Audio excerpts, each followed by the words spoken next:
ఎట్లా నీకు kidney problem వచ్చింది? 2014లో నాకు బ్రీతింగ్ ప్రాబ్లం వచ్చింది. 2 days నైట్ టైం హాస్పిటల్కి రక్త పరీక్షలు చేసుకున్నాం సార్. రక్త పరీక్షల్లో క్రియేటిన్ ఎక్కువగా ఉంది, డయాలసిస్ స్టార్ట్ చేయాలని చెప్పారు సార్. కొన్ని రోజుల తర్వాత డయాలసిస్ కిడ్నీస్ ఫెయిల్ అయిపోయి ఎవరిదైనా కిడ్నీ మార్పిడి చేసుకోవాలని చెప్పారు సార్. 2014 నుంచి 2015 వరకు డయాలసిస్ చేసుకున్నాను సార్. 2015లో మదర్ డానరీగా కిడ్నీ ఇచ్చి నేను కిడ్నీ వేయించుకున్నాను సార్. ఎంత ఖర్చు అయింది అప్పుడు? నీకు 20 లక్షలకు వచ్చాయి సార్. మాకున్న 3 ఎకరాల భూములు అమ్మేసి సార్. భూములు 3 ఎకరాలు ఉంటాయి. 3 ఎకరాలు అదే అప్పుడు ఉండేదాన్ని అమ్మేసి. అవును సార్.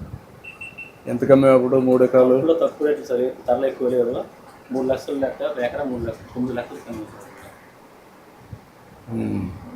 ఇంకా అప్పుడు మీ ఊర్లో ఇంకెవరికైనా కిడ్నీ ప్రాబ్లం వచ్చిందా? మా ఊర్లో ఇంకా అవ్వలేదు సార్. నీకు ఒక్కడికే వచ్చింది. ఎక్సెప్షనల్.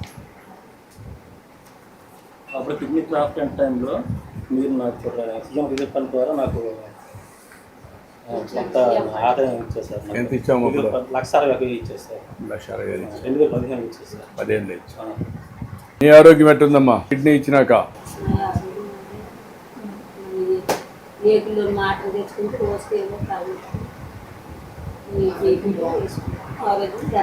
అదే పర్లేదు.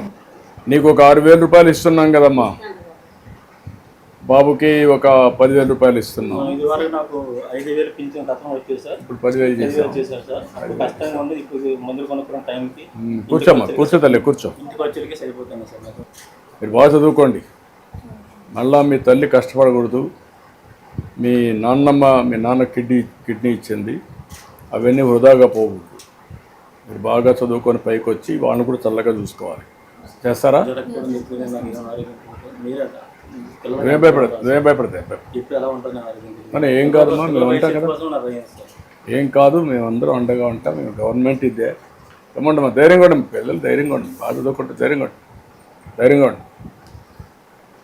ధైర్యంగా ఉండరు. బాధపడకూడదు, అన్నీ బాగుంటాయి. నేనున్నా కదా. ఓకే, ధైర్యంగా ఉండి. అన్ని విధాలా మీ కుటుంబానికి న్యాయం జరగాలమ్మా. ఉంటాం, అండగా ఉంటాం. ప్రభుత్వం ఉంది, మీరు ఎవరు దిక్కులేరు, బాధపడద్దండి.